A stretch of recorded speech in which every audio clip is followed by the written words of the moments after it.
You're listening to Audiology. Support our work on Patreon and be sure to submit your requests for topics in the comments below. Bloody Monday was ignited by the actions of the Know-Nothing political party, also known as the American Party. This was largely due to the extreme anti-immigrant articles published by George D. Prentice, the editor of the Louisville Journal. Louisville, like other big cities by the Ohio and Mississippi rivers, had seen rapid growth thanks to a significant influx of Irish and German immigrants.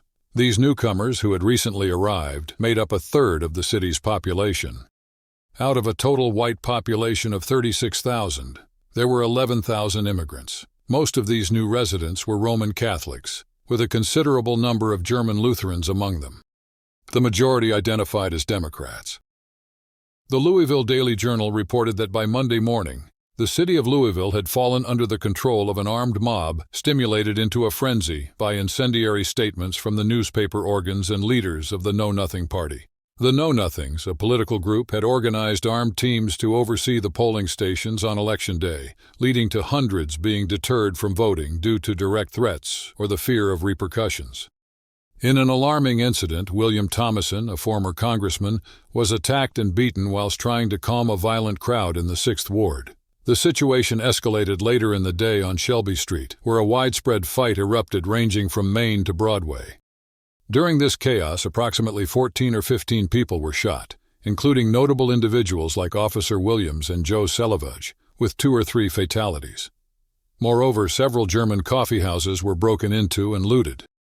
A particularly large mob, heavily armed with firearms, planned to attack the new German parish of St. Martin of Tours on Shelby Street. However, Mayor Barbie, who was affiliated with the Know-Nothings, managed to dissuade them, redirecting their focus back to the 1st Ward polling station. Not long after, a significant brewery on Jefferson Street was deliberately set on fire. Reverend Carl Boswald was mortally wounded by a barrage of stones while fulfilling his pastoral duties. The violence did not stop there. In the late afternoon, 3 Irishmen were brutally attacked on Main Street. The assault provoked return fire from the Irish community, leading to casualties including a river worker named Mr. Rhodes and Mr. Graham. One Irishman, after attempting a fatal shot, was both shot and hanged, but miraculously survived.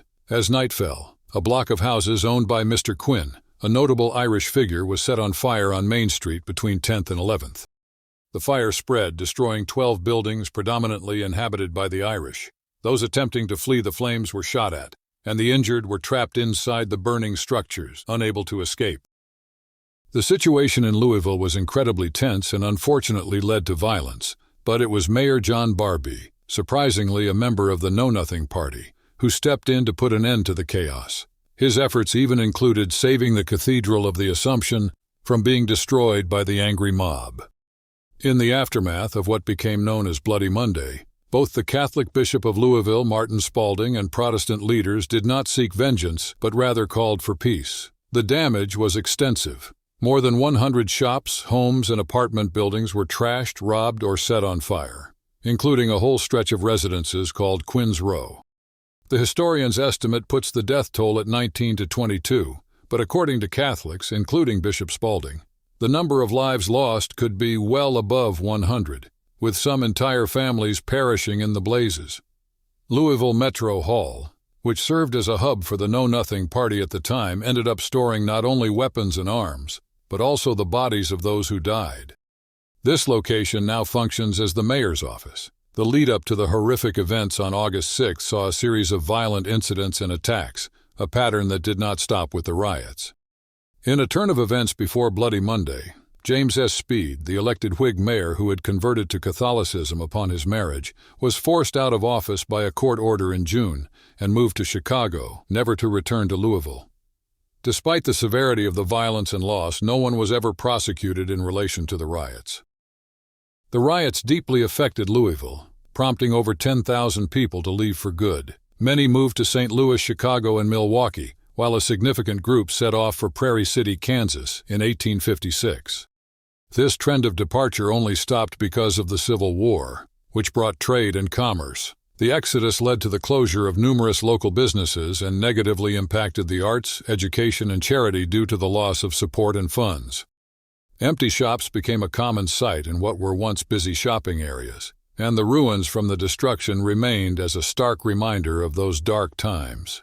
Journalist Peter Smith pointed out that some scholars believe Louisville's economy was severely weakened by the fleeing or avoidance of immigrants, leading the city to fall behind St. Louis and Cincinnati in economic growth, though not everyone agrees with this assessment. That same period also saw violence in cities like Chicago, St. Louis, Columbus, Cincinnati, and New Orleans. Yet within a decade, Louisville took a turn towards inclusivity by electing Philip Tompert, a German-born individual, as mayor. On the 150th anniversary of Bloody Monday, various events were organized to remember the day. Vicky Ulrich, an organizer with German-speaking Swiss ancestors who fled to Indiana, emphasized the importance of remembering Bloody Monday to prevent similar events from occurring, highlighting the city's growing diversity. In 2006, to honor this history, the Louisville Ancient Order of Hibernians and the German-American Club funded a historic marker at Quinn's Row, which was commemorated on March 17, 2015. Thanks for watching. Share your thoughts in the comments and subscribe for more content.